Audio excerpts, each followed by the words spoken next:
sejam bem-vindos no nosso culto de oração, hoje que é quinta-feira. Estamos dando início. Também quero bem-vindar os irmãos, irmãs e também amigos que participaram conosco desse culto. Vamos dar início lendo um trecho da Palavra de Deus no Evangelho de João, capítulo 15. João capítulo 14, versículo 16 e 17. Nós estamos às quintas-feiras estudando o estatuto aqui da igreja que está sendo plantada aqui em Arapoti. E pelo menos nas quintas-feiras nós vamos estar estudando a declaração doutrinária a princípio e depois vamos dar sequência. Isso visando aí o bom andamento do trabalho missionário aqui de Arapoti. Muito bem, a palavra de Deus diz o seguinte, João 14, 16 a 17. O irmão Ian vai fazer a leitura para nós. Eu rogarei ao Pai, e Ele vos dará outro Consolador, a fim de que esteja para sempre convosco. O Espírito da verdade, que o mundo não pode receber, porque não o vê, nem o conhece. Vós o conheceis, porque Ele habita convosco e estará em vós. Amém. Amém. Esse versículo contém várias verdades doutrinárias que daqui a pouquinho vamos estar mencionando. Muito bem, na sequência nós vamos cantar o primeiro hino desta noite, o número 8 do Voz de Melodia, A Ti, ó Deus. Este hino também, a letra deste hino, ele contém várias verdades doutrinárias a respeito de Deus e a respeito da Trindade. Vamos cantar.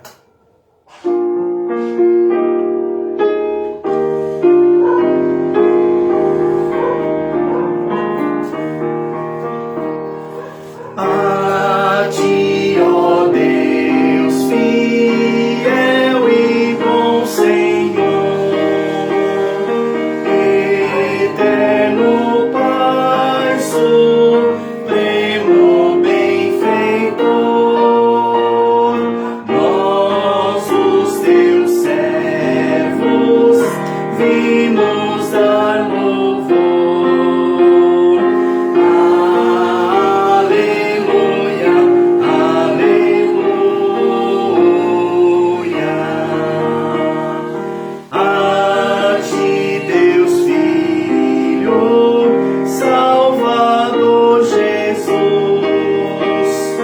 da graça fonte, da verdade a luz, por Teu amor medido pela cruz.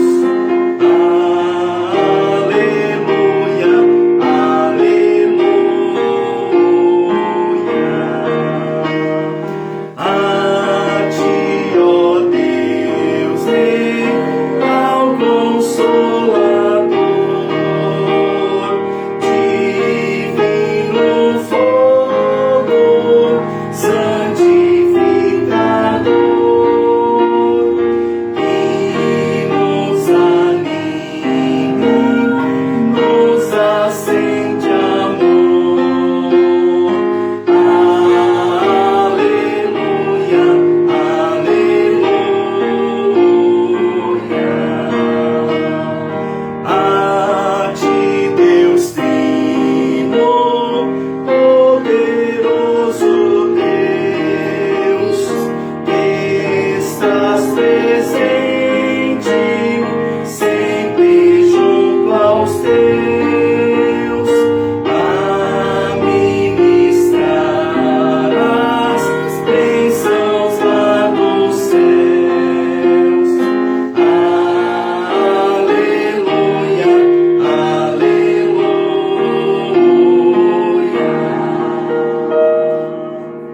Muito bom, muito bom. A Stephanie vai orar, pedindo a Deus que abençoe o nosso culto desta noite. Vai orar. Senhor Deus, nós queremos agradecer por essa noite, porque o Senhor nos permitiu estarmos aqui, porque o Senhor nos trouxe segurança, Deus. Nós vamos te pedir, Deus, que o Senhor receba o nosso culto, Deus. Obrigado porque O Senhor tem colocado esse lugar aqui para que nós possamos exaltar e engrandecer o teu nome e também aprender da tua palavra. Em nome de Jesus, amém. Amém. Muito bom.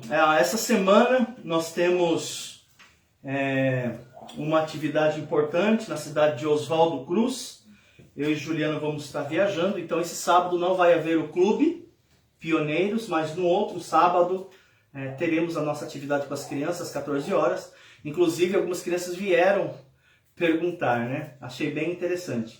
Domingo de manhã, escola bíblica dominical e o culto à noite, nós estaremos em Oswaldo Cruz e os irmãos daqui terão a oportunidade de apoiar o trabalho lá em Jaguariaíva, se assim Deus permitir. Nós retornaremos na segunda-feira, dando continuidade aos trabalhos. Inclusive, na semana que vai adentrar, eu vou sentar depois com o irmão Ian, ver se ele pode, nessa próxima semana, se estiver dentro da agenda dele, fazermos ali a terraplanagem, se for possível.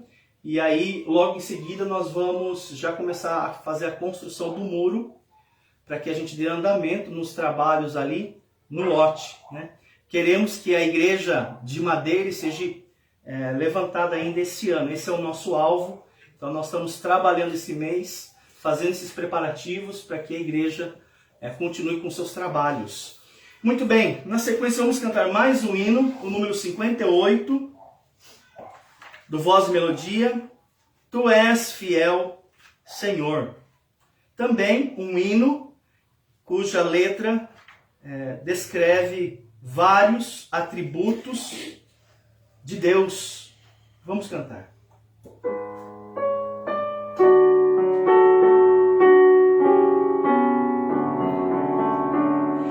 Tu és fiel, Senhor, meu Pai celeste, pleno poder aos teus filhos darás.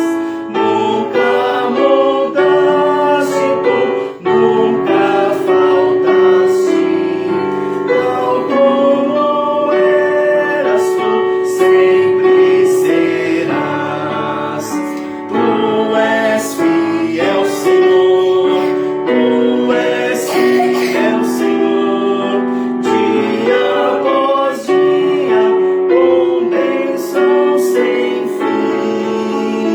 Tua mercê me sustenta e guarda.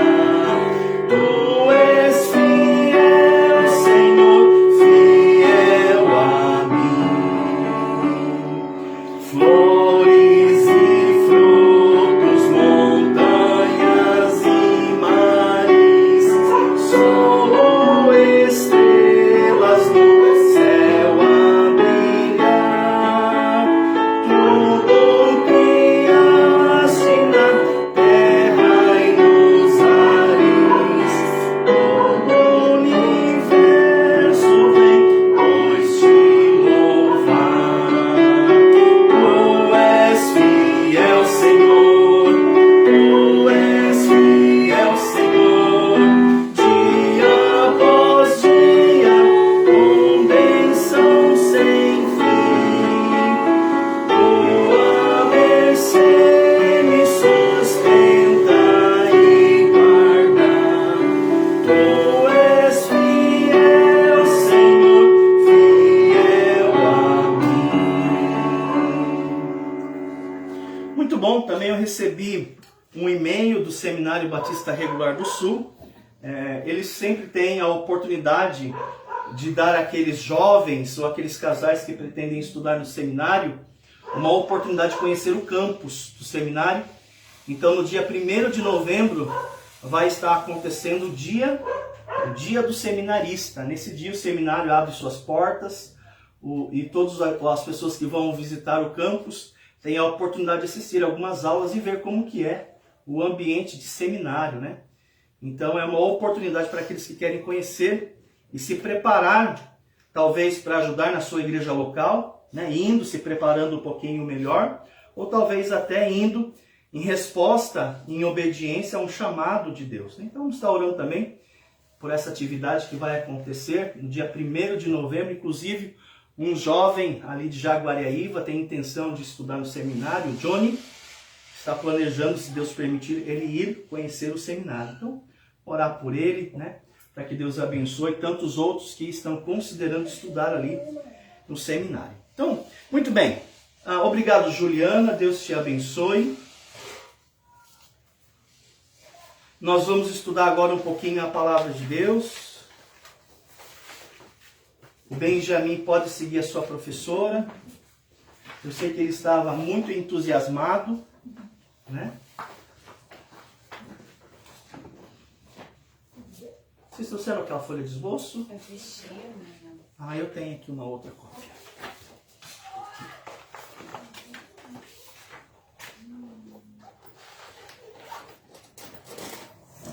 Nós estamos estudando a declaração doutrinária da igreja. Eu vou entregar duas porque às vezes não pega. Aí você pode verificar. Você que está em casa vai ter a oportunidade de conhecer um pouquinho da doutrina da Igreja Batista Regular. Essa doutrina ela é assentada nas Escrituras Sagradas e é uma oportunidade de nós nos alinharmos a respeito da nossa fé. Muito bem, eu vou fazer o seguinte. Hoje nós vamos estudar a doutrina do Espírito Santo, que é uma doutrina que está no nosso estatuto, que é o parágrafo de número 3. Mas antes, nós vamos orar, pedir a Deus a direção, e eu vou fazer aqui uma recapitulação breve daquilo que foi falado na última lição, para que a gente dê andamento. Então vamos orar, eu mesmo vou orar pedindo a Deus que abençoe esse nosso tempo de aprendizado. Amado Deus, obrigado por essa noite, o privilégio que nós estamos tendo de, como igreja, estar dando os passos para que esse trabalho ele se firme e se fundamente aqui nessa cidade. Queremos uma igreja séria, queremos uma igreja comprometida com as Escrituras, por isso que nós temos que estudá-la. Nós temos que pesquisar na palavra do Senhor e extrair dela, das Escrituras, os artigos de fé que vai nortear o andamento da igreja. Peço ao Senhor que abençoe os trabalhos. Há muitas coisas a serem feitas, mas que o Senhor nos dê a direção. Pedimos também abençoe o estudo que vamos fazer, que possa ser de grande valia aos irmãos aqui de Arapoti, tanto quanto para os irmãos que estarão nos acompanhando nessa transmissão online. Pedimos, Pai, a Tua direção, no nome de Jesus. Amém. Nós havíamos conversado na semana passada que quando nós estudamos a doutrina de Deus e nós queremos saber quem é Deus, nós aprendemos que as Escrituras ela vai descrever que Deus ele é percebido pelas Escrituras pelos seus atributos. Então nós vimos na semana passada que a essência da natureza de Deus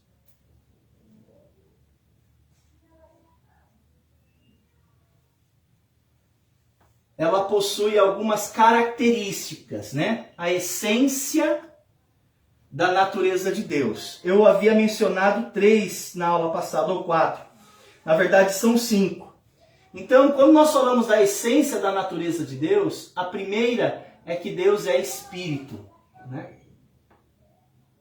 É Espírito.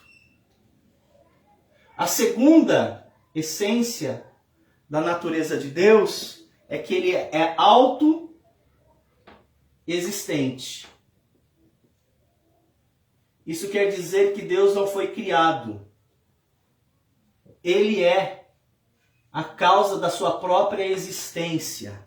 A terceira característica da essência de Deus é que Deus, ele é eterno. Isso faz parte da essência de Deus, da natureza de Deus. Ele é eterno. A quarta, eu acho que na semana passada eu fiz uma confusãozinha lá, mas a quarta é a imensidão de Deus. Imensidão. Quinta e última característica da essência da natureza de Deus, Deus, ele é imutável. Ou seja, Deus, ele não muda a sua essência e nem os seus preceitos, né? Então isso se refere à essência de Deus, da natureza de Deus. Mas também nós estudamos na semana passada os atributos de Deus. Existem dois tipos de atributos.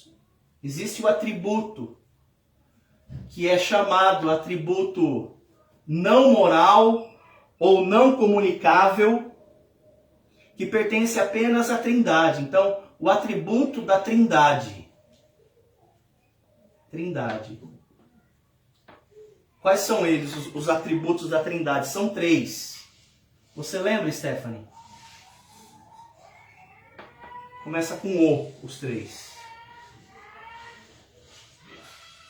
O onipresente, onipotente, onisciente. Isso. Então a onisciência de Deus, o que seria a onisciência, Stephanie? Que ele sabe de tudo. Isso. A onipresença de Deus, o que seria, Stephanie? Ele está em todos os lugares. Muito bem. O que seria a onipotência? Ele é poderoso. Isso. Obviamente, né? Onipotência. Obviamente que nós não estamos entrando pormenorizado em todos esses campos, né? Eu só quero traçar algumas informações pertinentes, né? E nós também temos os atributos chamados atributos morais, que é aquilo que Deus repartiu com a humanidade quando Deus fez o homem, né? Os atributos morais. Os atributos morais. Há pelo menos 8 atributos morais. Então, Deus, ele é santo. Deus, ele é reto. Deus, ele é justo. Deus, ele é amor. Deus, ele é misericordioso. Deus é paciente. Deus é gracioso. E o oitavo atributo moral de Deus, Deus, ele é a verdade. Na semana passada foi isso aqui que eu confundi. Eu coloquei a verdade aqui. Na verdade, a verdade é um atributo moral. Então, quando nós falamos de Deus, nós estamos pensando nessas características totais aqui. São essas características que definem o que a Bíblia define sobre quem é Deus. Tá? Deus. Mas é importante também nós mencionarmos que quando nós falamos sobre Deus, existem algumas obras que pertencem a Deus, né? Quais são as obras de Deus? Isso aqui eu não falei na semana passada. Tem 5 principais obras de Deus. Existem outras. Mas o que Deus faz? Deus, ele é o Criador. Deus, ele é o Salvador. Deus, ele é o autor da vida. Deus, ele é o autor das Escrituras.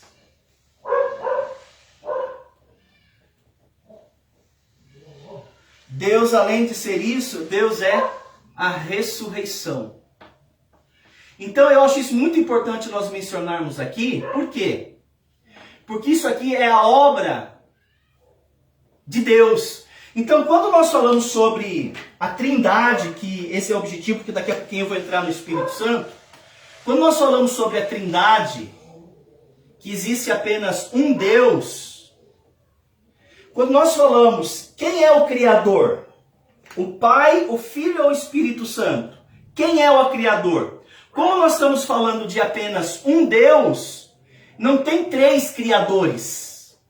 Não é Deus Pai um Criador, Deus Filho um segundo Criador e Deus Espírito Santo um terceiro Criador. Não, nós só temos um Deus, quer dizer que só tem um Criador. Então, quando nós falamos que quem criou o mundo, você poderia falar, o Pai criou o mundo. Estaria certo. Porque o Pai é Deus. Jesus é o Criador. Estaria certo. Porque a criação é uma obra de Deus. Logo, se o Filho é Deus, então o Filho é o Criador. O Pai é o Criador e o Espírito Santo. Quer dizer que a Trindade, os três estavam no momento da criação. É a mesma coisa. Quem é que salva? É o Pai, é o Filho ou é o Espírito Santo? Não, os três salvam. Porque a obra da salvação pertence a Deus. Não pertence apenas ao Pai, ao Filho ou ao Espírito Santo. Não, é a Trindade. A Trindade está envolvida na salvação. Lá em 1 de Pedro, inclusive foi a Stephanie que leu na semana passada, ela vê a atribuição da redenção, na salvação, o papel que cada um desempenha. Mas os três são o Salvador. Quando nós falamos sobre quem é o autor da vida, o autor da vida é a Trindade. O Pai é o autor da vida, o Filho é o autor da vida e o Espírito Santo. Não, nós não temos três autores da vida, nós temos um autor da vida. Porque nós estamos falando da obra de Deus. De Deus. Agora, nós sabemos que quando a gente fala sobre Deus, nós estamos falando sobre o conceito da Trindade. O que seria o conceito da Trindade? Nós temos três pessoas. Está se referindo às pessoas. E nós temos uma divindade.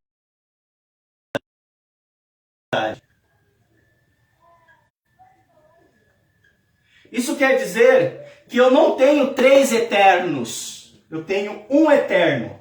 Porque eternidade não é um atributo da personalidade das pessoas da Trindade. Eternidade é um atributo da divindade. Então nós só temos um eterno. A mesma coisa quando nós falamos sobre onisciência. Nós não falamos que tem três oniscientes. Não, nós falamos que existe apenas um Deus onisciente. Logo, se o Espírito Santo ele é Deus, então logo ele tem esse atributo, porque esse atributo é da divindade. É importante nós fazermos essa distinção, porque no século IV surgiu uma teologia chamada modalismo. Modalismo.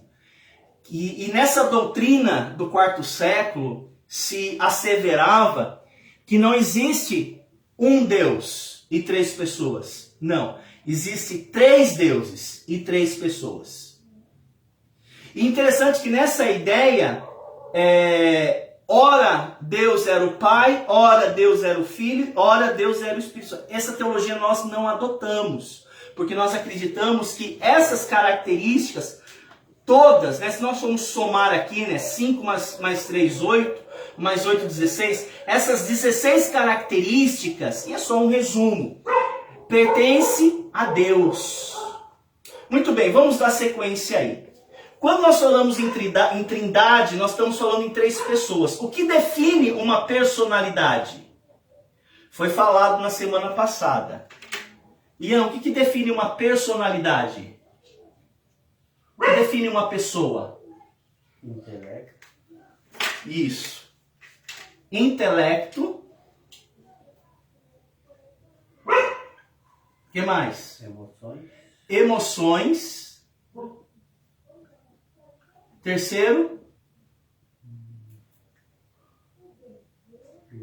Vontade. Vontade quer dizer decisão, né? Vontade quer dizer o livre-arbítrio, né? Então, quando nós falamos em pessoas no plural, existem três pessoas, aqui sim, nós respeitamos a individualidade dos três. A gente não confunde as pessoas. Não se pode confundir as pessoas. Então vamos lá. Uma pessoa da divindade é o Pai. Ele é uma pessoa. A segunda personalidade da divindade é o Filho, Jesus. Ele é uma segunda pessoa. E nós temos também o Espírito Santo. ele também é uma pessoa. Isso quer dizer que o Pai tem intelecto, emoções e vontade. Nós não devemos confundir a personalidade do Pai com o Filho.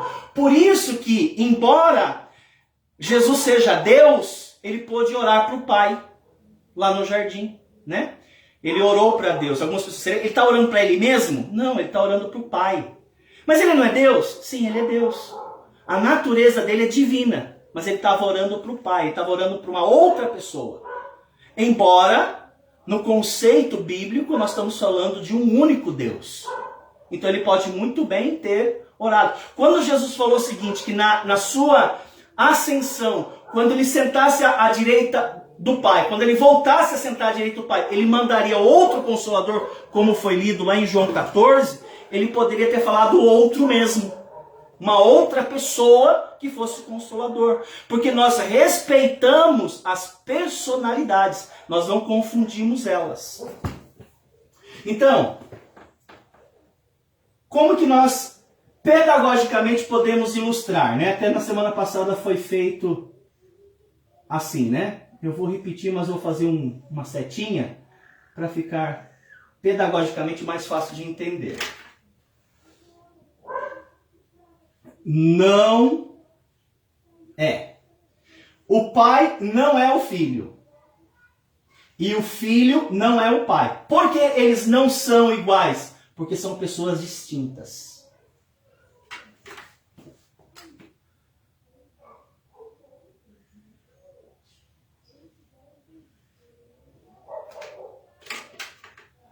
O Espírito Santo não é o Pai. E o Pai não é o Espírito Santo, porque nós respeitamos as personalidades. Nós não as confundimos.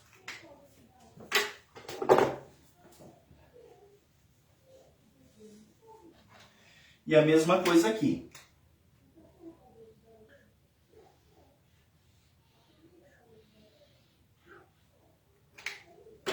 O Espírito Santo não é o Filho e o Filho não é o Espírito Santo. Nós respeitamos as personalidades. Só que o Pai é Deus. O Filho é Deus. O Espírito Santo é Deus. Então esse é o conceito que nós defendemos a respeito da Trindade. Agora eu quero fazer uma perguntinha a vocês. A Bíblia fala que Deus tem um nome pessoal. Não fala? Que Deus tem um nome pessoal? E às vezes esse nome ele vem transliterado para nós como Javé. Ok? Ou Jeová. Certo? Em algumas Bíblias está escrito Javé, outras Bíblias está escrito o nome Jeová. Esse nome seria o nome de Deus. A minha pergunta que eu quero fazer a vocês é a seguinte. Jesus é Jeová?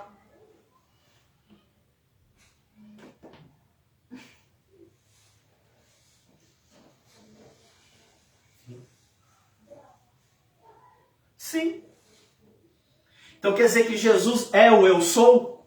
Porque na verdade o nome Javé e Jeová é um nome que define o sentido de uma palavra que é impronunciável, né?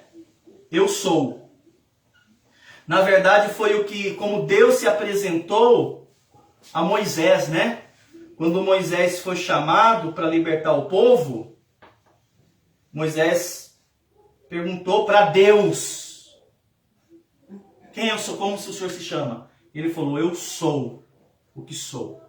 Quando você vai lá para o Novo Testamento, Jesus usa esse nome várias vezes. Quando ele vai ser preso. Exatamente. Várias vezes. Então, Jesus é Jeová. Por quê? Jeová e Javé é o mesmo nome, é uma forma da língua portuguesa traduzir eu sou. Javé e Jeová é o nome de Deus. Não é o nome do Pai. É o nome de Deus. Já que os três são Deus, então nós poderíamos dizer com toda tranquilidade que Jesus é Jeová.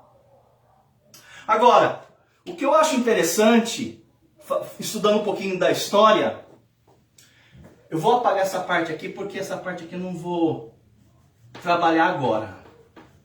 As outras eu preciso deixar. Deixa eu apagar aqui também, para eu ter mais espaço. O nome de Deus no Antigo Testamento, que muitas vezes traz o sentido do eu sou, o nome é um tetragrama, né? O YHWH.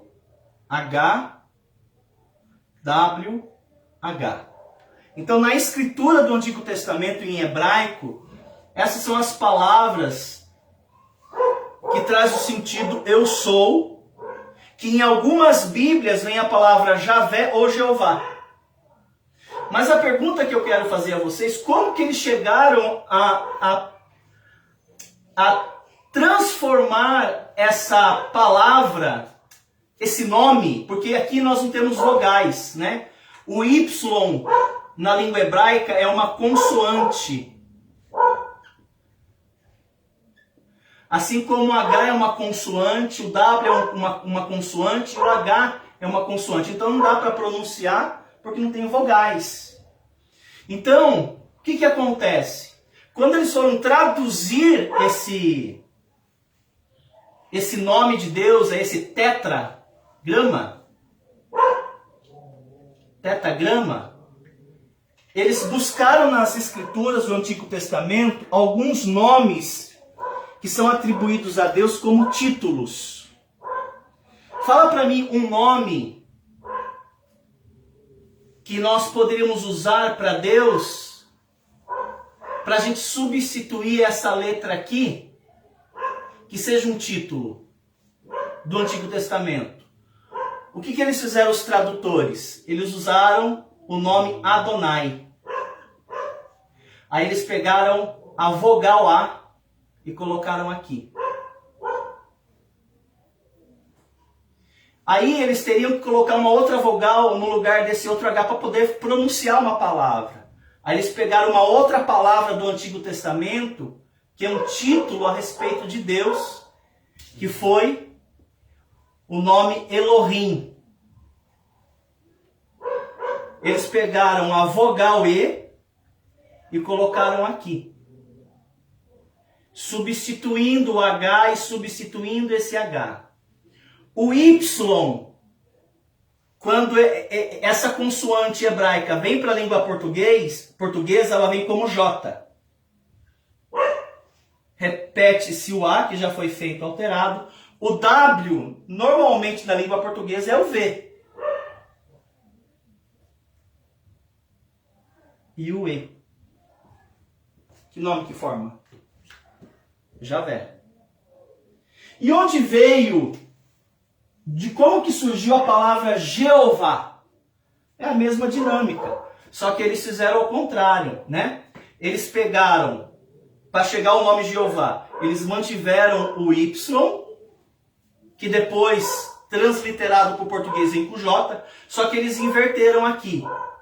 Ao invés de usar o A de Adonai, eles pegaram as duas vogais iniciais do nome Elohim. Pegaram o E e o O. E substituíram o primeiro H. Mantiveram o W e usaram a vogal de Adonai. Como o Y vem para a língua portuguesa como J, já fizemos a alteração do primeiro W. Desculpa, o primeiro H. O W vem na forma de V. Eles alteraram Jeová. Então é assim que às vezes as nossas Bíblias elas são traduzidas. Algumas pessoas não gostam desse malabarismo. Foi uma forma didática para dar uma forma vocalizada para um nome que é impronunciável. por ter só vogais. Então, algumas traduções na língua portuguesa, principalmente do Antigo Testamento, quando aparece, e são várias vezes aparece o tetragrama. Então, boa parte das nossas Bíblias, agora, quando aparece o tetragrama, vem a palavra Senhor, toda em maiúsculo.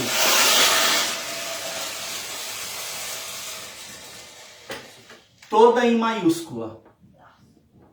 Em caixa alta. Senhor. Então, quando aparece na Bíblia a palavra Senhor, então nós temos lá o tetragrama, que traz o sentido, né, do eu sou, que em algumas traduções foi colocado Javé ou Jeová. Aprendidos aqui, irmãos? Muito bem. Vamos dar aí sequência.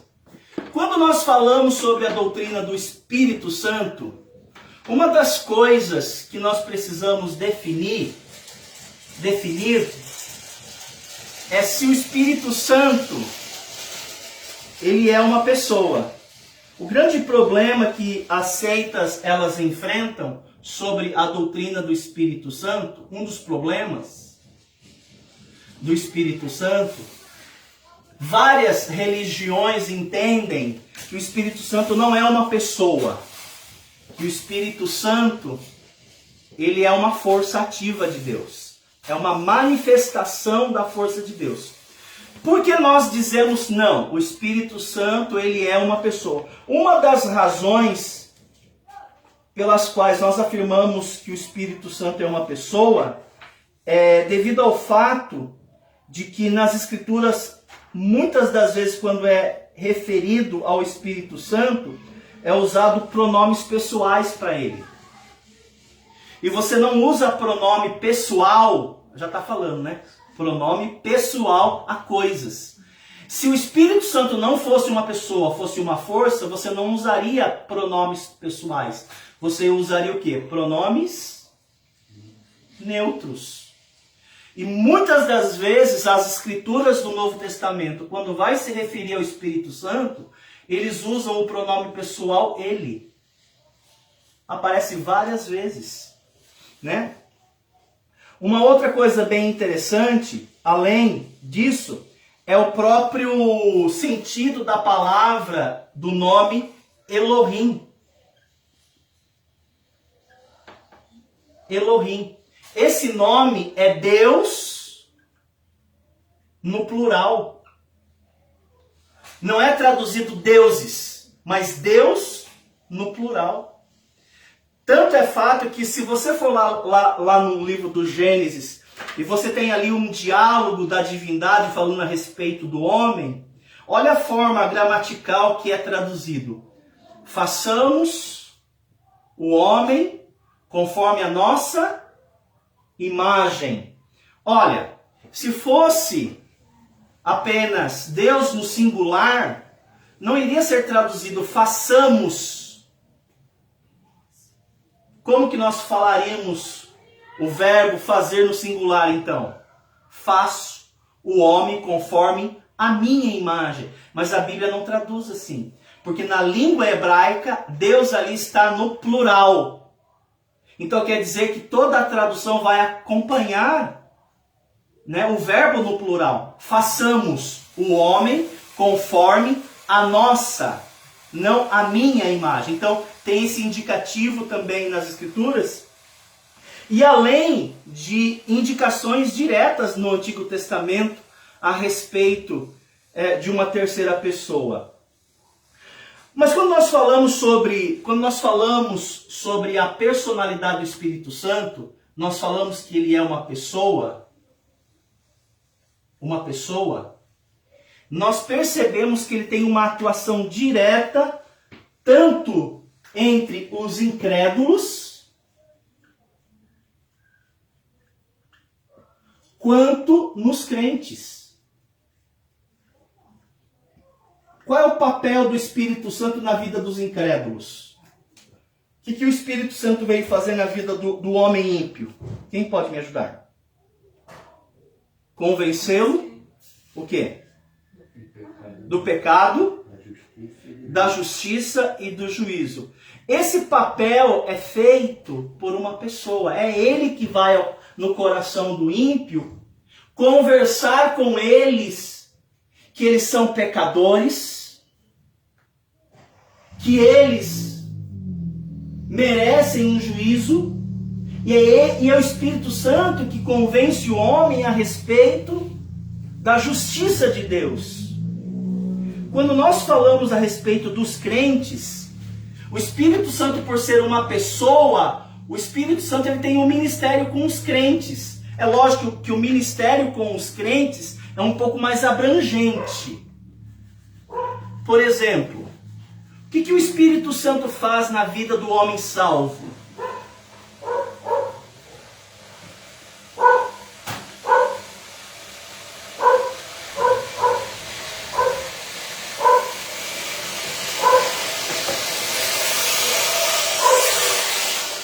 Uma das coisas que o Espírito Santo faz na vida do homem salvo é batizar.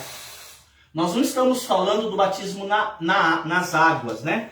Lógico, quem faz o batismo nas águas é o oficial da igreja, né? Normalmente o batismo ele é ministrado pelos pastores. Mas nós não estamos falando desse batismo aqui. O batismo nas águas. Esse batismo significa o seguinte: é quando uma pessoa convertida, ela recebe a Cristo e ela é colocada em Jesus Cristo, né? Ou seja, ela é mergulhada em Jesus Cristo, ela faz parte de Jesus Cristo. É o Espírito Santo que faz isso. Segunda coisa que o Espírito Santo faz na vida de uma pessoa convertida, ele sela ela, ou seja, ele marca essa pessoa como uma propriedade exclusiva de Deus. É o Espírito Santo que faz isso. Terceira atividade do Espírito Santo na vida de uma pessoa salva.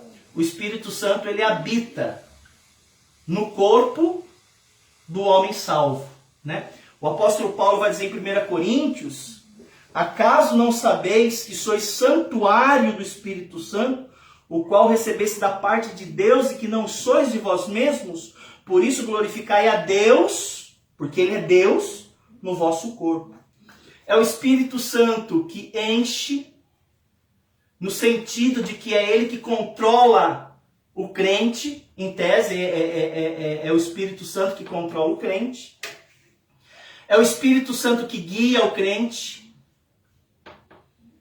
É o Espírito Santo que ensina o crente. Inclusive Jesus falou isso, né? Que o Espírito Santo iria fazer os discípulos lembrar dos ensinamentos de Jesus Cristo. Então, na folha de vocês há de ser preenchida algumas coisas, né? Então, vamos lá. Preencher aí. Cremos que o Espírito Santo é uma pessoa divina. Pessoa, porque ele é detentor ele é detentor de características de uma personalidade, intelecto,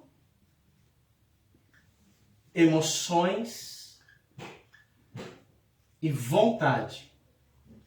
Então, ele é uma pessoa, o Espírito Santo, né? Ele é uma pessoa divina. Quer dizer que ele é detentor de todas essas 16 características. Então, quando na declaração doutrinária afirma-se, né, no artigo 3º, que nós cremos que o Espírito Santo é uma pessoa divina, nós estamos querendo dizer que ele tem uma personalidade, ele é uma pessoa, mas ele também é detentor dos mesmos atributos que o Pai possui, porque o Pai é Deus, assim ele também possui esses mesmos atributos. Quer dizer que o Espírito Santo ele é um espírito, quer dizer que o Espírito Santo ele é autoexistente, ele é eterno, quer dizer que o Espírito Santo ele é imenso, ou seja, ele cobre o universo, ele cobre o cosmos, ele é paralelo, ele é transcendente, ele cobre tudo isso, ele é imenso, né? Deus não pode se comportar em um lugar apenas, Deus preenche todos os espaços. Quer dizer que o Espírito Santo também é imutável. Quer dizer que o Espírito Santo é onisciente, onipresente, onipotente. Quer dizer que o Espírito Santo é santo, reto, justo. Ele é amoroso, misericordioso, paciente, gracioso. Ele é a verdade. Assim como Jesus possui todos esses atributos, assim como o Pai e o Espírito Santo também. Então, cremos que o Espírito Santo é uma pessoa divina que possui todos os atributos olha que interessante, da personalidade e deidade.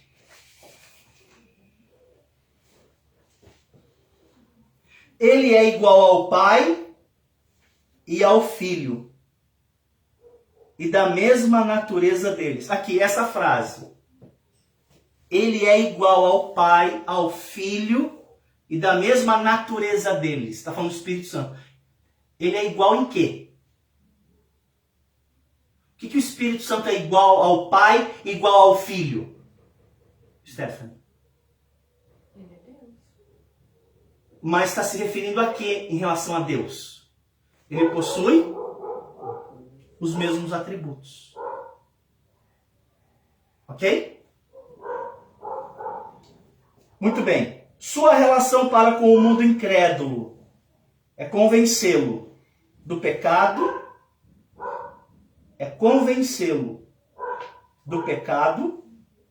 da justiça e do juízo. Isso que o Espírito Santo faz na vida do homem ímpio. Ele vai convencer do pecado, da justiça e do juízo. Ok. Sua obra entre os crentes é batizar em Cristo, tá aqui. Ele sela, né? Que quer dizer, ele faz uma marca no homem salvo, dizendo que ele é propriedade de Deus agora. Por isso que o maligno não lhe toca, né? Porque o Espírito Santo sela, ele marca. Todo convertido é marcado. Ele habita nos corações e no corpo, né? Ele enche. Ou seja, quer dizer, quando fala enchei-vos do Espírito, a ideia ali é ser controlado por ele, né? Guia e ensina os caminhos da justiça. Mas eu poderia dizer outras obras do Espírito Santo na vida do homem salvo que não está aí na declaração. Porque a declaração é apenas um resumo. Mas, por exemplo, uma outra obra do Espírito Santo que eu poderia dizer a vocês é o Espírito Santo, por exemplo, que produz frutos. Produz frutos. Lá no livro dos Gálatas é dito lá alguns frutos do Espírito. Já está dizendo, é fruto do Espírito. Diga para mim, Ian, 3 frutos do Espírito. Longanimidade. Paciência. E amor. Esses frutos eu não produzo eles, porque eu não tenho isso. Eu não tenho paciência. Eu perco a cabeça rapidinho. Eu não sei amar. Eu sei gostar. Eu sei mais não gostar. Eu não sei ser longânimo. Longanimidade é bem interessante. É macropaciência. É quando termina a paciência, aí entra a longanimidade, né? Sabe aquele negócio que fala assim, eu não aguentei, eu estourei. Aí a fala bíblica, então você deveria ter sido longânimo. Sim, mas eu cheguei no meu máximo. Então é justamente aí. Você chegou no seu máximo? Cheguei. Então, aí que entra a longanimidade. Até ali é a paciência. Passou dali é a longanimidade. Quem produz isso é o Espírito Santo na vida do homem salvo. Mas para eu produzir esses frutos, eu tenho que andar com ele. Tem outros frutos, né? Ajuda, Stephanie. Lembra de algum outro? Bondade. Bondade também é um fruto. É interessante que Deus, através da pessoa do Espírito Santo, produz isso na minha vida, para que eu seja bom. O que mais? Benignidade. Benignidade também tem domínio próprio. Então o Espírito Santo não está aqui na declaração, mas nós sabemos que é uma obra dele. Uma outra obra do Espírito Santo, é ele quem capacita, né? O homem servir a Deus. Porque nós não temos condições de servi-lo. Nós somos imperfeitos. É Ele quem nos capacita. É Ele que liberta. Por exemplo, nós temos testemunhos de pessoas que eram escravas, por exemplo, da bebedice, da drogadição, da jogatina, do sexo. Essas pessoas se converteram e literalmente elas foram libertas. Quem é que as libertou? O Espírito Santo. Ele vai libertando essas pessoas das as amarras de Satanás, as amarras do mundo, as amarras do pecado. Uma outra obra do Espírito Santo. Isso aqui eu acho legal porque nós vamos entrar agora a partir disso aqui, vamos falar um pouquinho sobre isso. É o Espírito Santo quem distribui os dons. Esses dons seriam capacidades espirituais para que a igreja possa servir a Deus. Como que eu vou conseguir servir a Deus? Então é o Espírito Santo que me capacita. Então é o Espírito Santo quem distribui os dons. Falando sobre os dons, né, que está dentro da doutrina do Espírito Santo, alguma pergunta aqui, gente? Acrescentar, agregar alguma outra coisa? Não? Me ajuda aí na hora, tá? Às vezes eu me empolgo nos estudos e me ajuda, tá, gente? Semana passada eu extrapolei. Eu nem dormi direito. E olha, eu ia continuar. Eu falei, nossa, tá rendendo a aula, né? Eu ia continuar semana passada. Eu até apaguei o vídeo do YouTube, do Facebook. Falei, nossa, o pessoal fica cansado de me ouvir lá. Eu apaguei. Nossa, mas eu ia compartilhar aquele. Então, quem assistiu online. Depois não iria assistir mais. Agora eu vou deixar, né? Mas me ajuda aí no horário, tô falando sério. Senão o pessoal dorme. Paulo, quando fez isso, o cara caiu e morreu. Aí ele foi lá e ressuscitou o moço, né? Só que eu não sou Paulo, né? Longe disso, mas eu preciso ter bom senso, né? Que horas são, Stephanie? 8h25. Até que hora eu posso ir? 8h30? Não. Tá bom. Muito bem, quando nós falamos sobre os dons, é bem interessante os dons, porque é o Espírito Santo quem distribui os dons. Para que servem os dons? O apóstolo Paulo vai dizer na carta aos Efésios que é para a edificação dos santos e para o serviço cristão. O dom espiritual ele tem essa funcionalidade, que é uma funcionalidade dupla, que é edificar os santos e prepará-los para o serviço cristão. Então, é para edificar e para o serviço. Vou colocar o verbo aqui. Edificar e servir. Esse é o objetivo dos dons. Nós entendemos, olhando para as páginas da Bíblia Sagrada, que os dons, eles são classificados em duas principais categorias. Algumas pessoas têm pavor dessas duas categorias. Eles dizem que não existem essas categorias. Mas nós entendemos, pela leitura que a gente faz das Escrituras, que os dons, existem dois tipos de dons, chamados os dons temporários. Existem os dons permanentes. Permanentes. Então nós estamos falando sobre a funcionalidade dos dons dentro de um espaço de tempo. Temporário e permanente está em relação a tempo. Quando que começou a distribuição dos dons? Quando que o Espírito Santo distribuiu dons aos homens?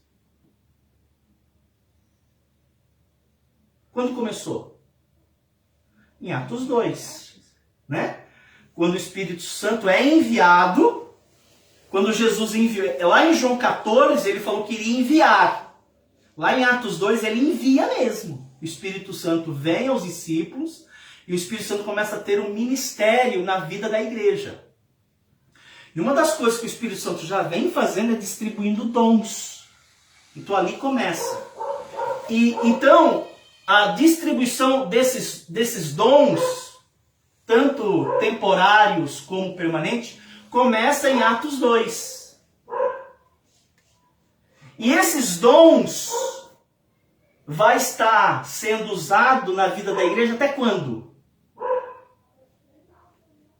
Lógico, até a igreja será arrebatada. Então eu vou colocar aqui o livro de Tessalonicenses, que descreve com mais clareza o arrebatamento da igreja. Então, os dons, a distribuição dos dons que o Espírito Santo fez na vida do homem salvo começou em Atos 2 e vai até o arrebatamento da igreja. Quando nós falamos dons temporários, quer dizer que eles terminaram em algum momento da história.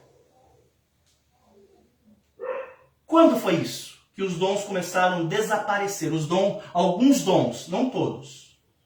Eu vou citar os dons que desapareceram, depois eu vou dizer quando foi que isso aconteceu. Então, nós temos o dom de línguas, o dom de interpretação de línguas,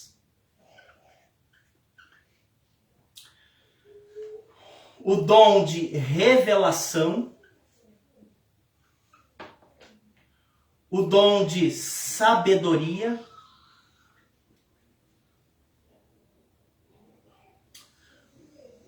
o dom de milagres, o dom de curas, o dom de profetas e o dom de apóstolos. Esses dons, teve um momento da história que ele cessou. A pergunta é, quando é que ele cessou e por que ele cessou? Bem, eu vou dar a resposta. Esses dons, eles existiram na época que nós chamamos que é a infância da igreja. E a infância é uma forma carinhosa de se referir ao começo da igreja. Infância da igreja. Quando a igreja estava começando, esses dons existiam. E normalmente quem operava esses dons eram os profetas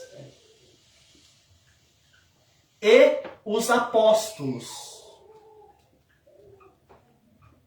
Como nós não acreditamos que houve sucessão profética no sentido do Novo Testamento, do início, não existe sucessão apostólica, nós entendemos que quando os profetas morreram e os apóstolos morreram, esses dons aqui morreram com eles. O último apóstolo vivo no tempo bíblico, o último apóstolo a morrer foi João. João morreu, alguns dizem, ano 98, ano 100, né? Da era cristã, depois de Cristo.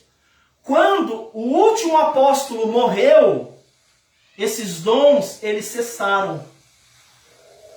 Eles cumpriram seu propósito. Então eu já sei quando é que esse dom terminou.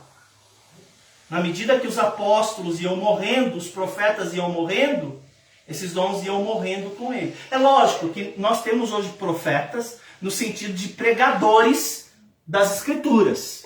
Mas não profetas no sentido de que Deus vai dar a ele uma nova revelação. Não, a revelação já existe. Então existem profetas no sentido secundário da palavra, que ele vai pregar as Escrituras. Mas no sentido que ele vai pregar sem as Escrituras, Deus mesmo vai falar com ele uma nova revelação, nesse sentido é impossível, porque nós já temos as Escrituras. Então quer dizer que esses dons, os dons de línguas, o dom de interpretação de línguas, o dom de revelação, sabedoria, milagres, curas, profecias e apóstolos, acabou-se com a morte dos profetas e apóstolos. Agora, tem que responder uma outra pergunta. Qual era a finalidade desses dons?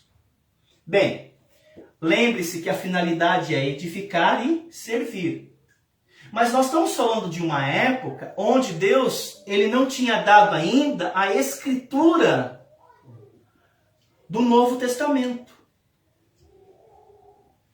Então isso quer dizer que enquanto a escritura do Novo Testamento estava sendo feita, esses dons existiam. Mas na medida que os livros do Novo Testamento, né, o Novo Testamento tem 27 livros, na medida que as escrituras do Novo Testamento, Mateus, Marcos, Lucas, João, nessa época, sim, esses dons existiam, porque era necessário que esses dons existiam, porque não tinha escritura sagrada do Novo, eles tinham as escrituras do Velho Testamento. Atos, Romanos, 1ª, 2ª Coríntios, Gálatas, Efésios, Filipenses, Colossenses e assim por diante, era necessário que esses dons existissem. Então nós não estamos falando que esse dom nunca existiu. Não, ele existiu na infância da igreja. Primeiro, quem operava esses dons normalmente eram os profetas e apóstolos. E ele existiu porque ela tinha uma finalidade, né? Edificar a igreja na época que as escrituras estavam sendo feitas. Pastor, mas tem base bíblica para isso? Tem. 1 Coríntios fala sobre isso. Quer ver só? 1 Coríntios, capítulo 13. 1 Coríntios, capítulo 13.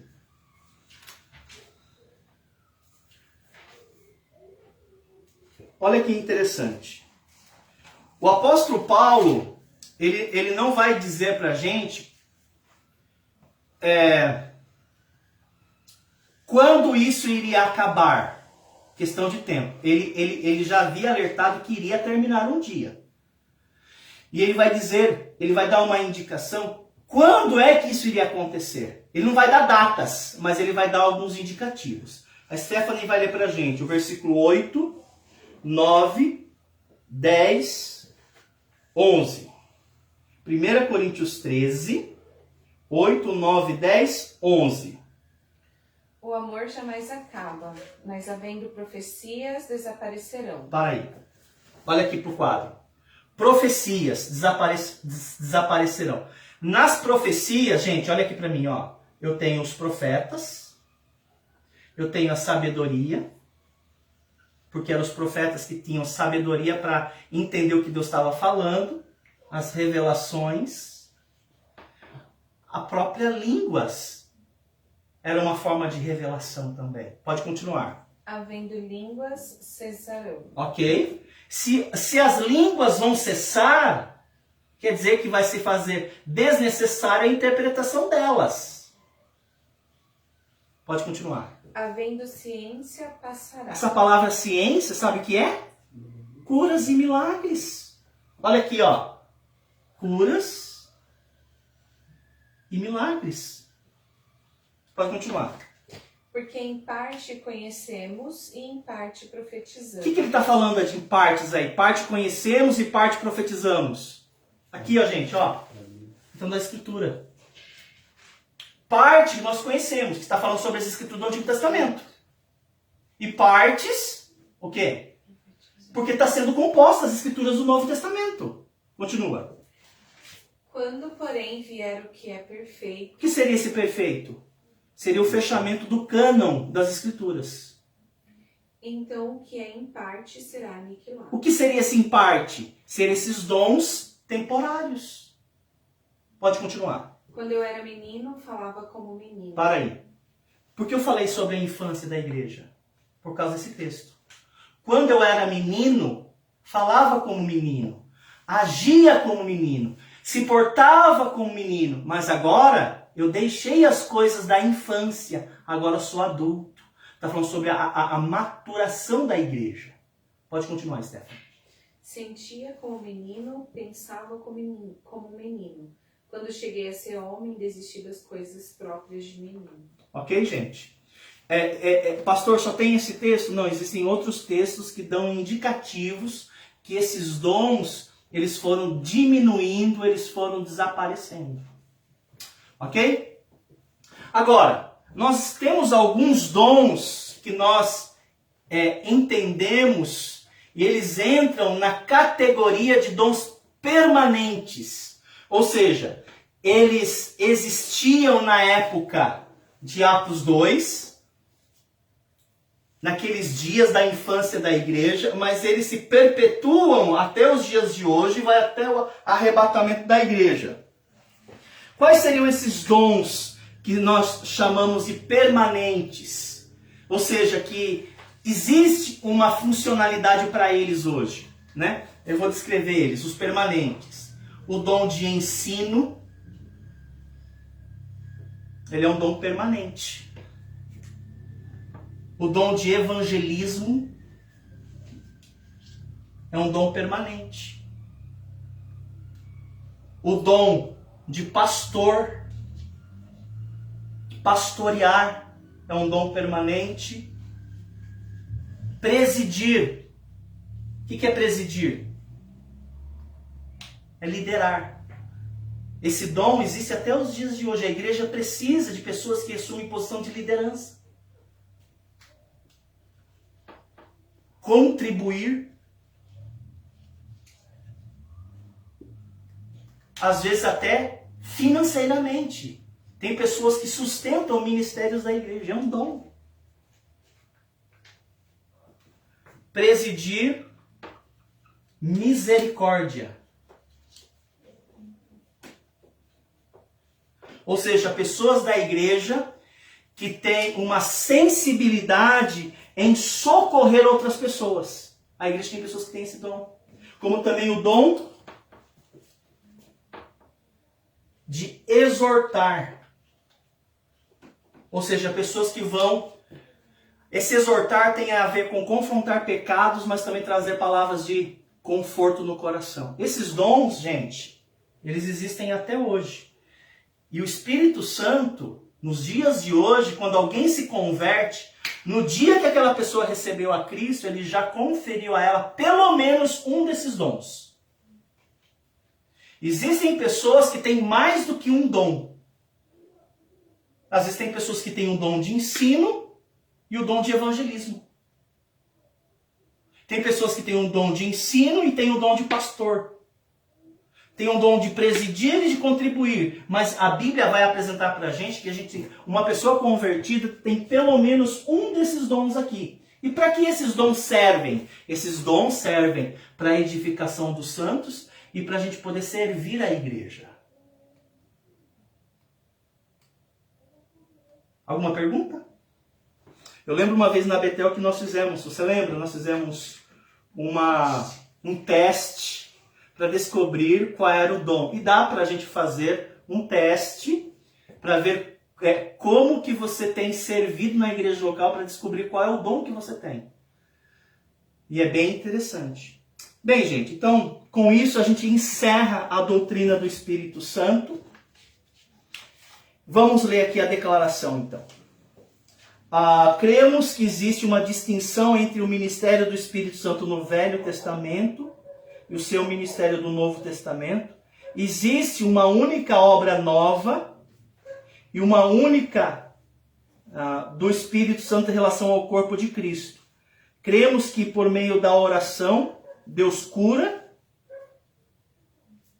e os dons de línguas, curas e revelação não são, como foi explicado, obra do Espírito Santo nos dias atuais. E aí tem os textos que fundamentam essa nossa posição. Mais uma vez, gente, a gente não entrou pormenorizado, seria interessante, daria um semestre inteiro a gente abordar todos esses dons, como que o Espírito Santo faz, vamos olhar para os textos bíblicos e ver como esses dons foram desaparecendo e tudo mais, mas a gente está vendo de uma maneira resumida. Quero agradecer você que está em casa nos acompanhando. Espero que esse ensino não tenha sido pesado para você e enfadonho. É importante nós destacarmos esses artigos de fé, nós como igreja, aquilo que nós acreditamos. Quando uma pessoa vai se tornar membro de uma igreja batista, normalmente o pastor senta com a pessoa e explica os artigos de fé com ela, alguns de forma substancial, outros de maneira superficial, mas a ideia é que o membro que faz parte de uma igreja batista, ele tenha noção do que é que eles acreditam, né? Porque nós temos várias correntes doutrinárias, nós temos várias correntes teológicas dentro da cristandade. Nós, como batistas, nós temos uma linha fundamentalista a respeito das doutrinas. Então é importante que as pessoas que vão fazer parte da nossa igreja tenham noções a respeito das doutrinas. Então, obrigado pela sua companhia. Eu vou pedir ao irmão Ian que ore, terminando o nosso culto de oração de hoje, e logo em seguida vamos estar encerrando o nosso culto. Irmão Ian. Senhor Deus, queremos te agradecer, ó Pai, por mais essa oportunidade que tivemos de estudar a Tua Palavra, de entendê-la melhor, de relembrar algumas coisas também, ó Pai. Que o Senhor nos ajude a praticá-la em nossa vida, ó Pai, e que possamos realmente a cada dia conhecer mais a Tua Palavra, para podermos também ser luz para os de fora, ó Pai, mas também em especial para servir a Tua igreja, ó Pai, o Teu corpo. Nos abençoa no restante dessa semana, ó Pai, e queremos te agradecer, porque até aqui o Senhor tem nos guardado, tem nos sustentado. Em nome de Jesus. Amém. Amém. Obrigado a todos, tenham todos uma boa noite.